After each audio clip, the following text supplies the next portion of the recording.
રાજ્યમાં ગેરકાયદેસર વસવાટ કરતા વિદેશી નાગરિકોને શોધી કાઢવાની સૂચનાના ભાગરૂપે પાટણ એસઓજીએ સીટીએ ડિવિઝન વિસ્તારમાંથી એક બાંગ્લાદેશી મહિલાને ઝડપી પાડી છે।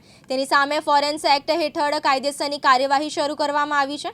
પાટણ જિલ્લા પોલીસ અધિક્ષક વી.કે. નાઈ અને સરહદી રેન્જ ભુજ આઈજી ચિરાગ કોરડિયાના માર્ગદર્શન હેઠળ એસઓજી પોલીસ ઇન્સ્પેક્ટર જે.જી. સોલંકીની ટીમે બાતમીના આધારે તપાસ હાથ ધરી હતી। આ તપાસ દરમિયાન 38 વર્ષીય અસ્મા બેગમ ફારૂક સરદાર મળી આવી હતી। મહિલાની પૂછપરછ કરતા તેની પાસે ભારતમાં પ્રવેશ માટેના કોઈપણ કાયદેસરના પાસપોર્ટ કે વિઝા મળી આવ્યા ન હતા। મહિલાએ કબૂલાત કરી હતી કે તે 2005માં બાંગ્લાદેશની બોનાપોલ બોર્ડરથી ગેરકાયદેસર રીતે ભારતમાં ઘૂસણખોરી કરીને આવી હતી। તે હાલમાં સુરતના ઉધના રેલવે સ્ટેશન પાસે રહેતી હતી અને અગાઉ ગુજરાતના અમદાવાદ, વડોદરા, આણંદ, સુરત, મહેસાણા અને મોરબી જેવા અલગ-અલગ શહેરોમાં રહી ચૂકી હતી। તપાસ દરમિયાન તેની પાસેથી બાંગ્લાદેશી નાગરિક હોવાના જરૂરી આધાર પુરાવા પણ મળી આવ્યા છે। એસઓજી પાટણ દ્વારા મહિલાની મૂવમેન્ટ પર રિસ્ટ્રિક્ટ ઓર્ડર મેળવીને જોઈન્ટ ઇન્ટ્રોગેશનની કાર્યવાહી સાથે ધી ફોરેન્સ એક્ટ 1946ની જોગવાઈ મુજબ વધુ તપાસ હાથ ધરવામાં આવી છે।